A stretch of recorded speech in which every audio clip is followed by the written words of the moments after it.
नाही, मला वाटतं ही सगळी माहिती गृह खातं म्हणून सन्मान्य मुख्यमंत्री महोदयांना असायला हवी होती अशी आमची धारणा आहे.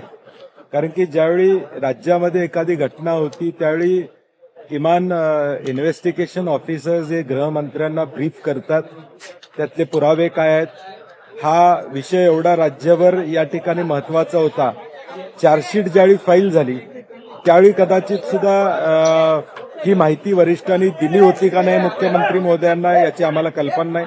परंतु काल ज्यावेळी जे फोटो व्हायरल झाल्यानंतर तमाम महाराष्ट्र हळहळला, आम्ही या ठिकाणी हळहळलो की या दुर्दैवी मृत्यूला जबाबदार असणाऱ्यांना शासन कधी होणार असा प्रश्न महाराष्ट्रातली जनता विचारते. आणि म्हणून आम्हाला अपेक्षा आहे की सरकारनं आता या संदर्भातलं स्टेटमेंट द्यावं.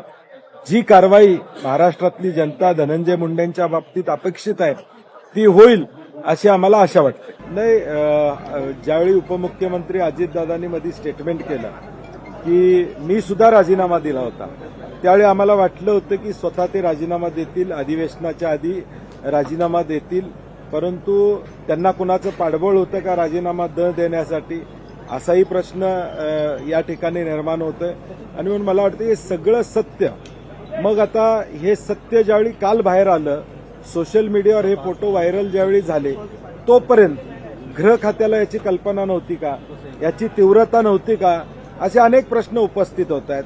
मग जे मी मगाशी म्हणलं तसं इन्व्हेस्टिगेशन ऑफिसर्सनी ही माहिती गृहमंत्री महोदयांना दिली नव्हती का, म्हणजे ते खातं आज मुख्यमंत्री महोदयांच्याकडे आहे. आणि मग अनेक प्रश्न आहेत, त्याची उत्तरं कदाचित सभागृहामध्ये मुख्यमंत्री महोदय देतील की ही माहिती 2 महिने होती, ती लपवून का ठेवण्यात आली होती, हे वास्तव सभागृहाला, आम्हाला आणि महाराष्ट्राला कळणं गरजेचं.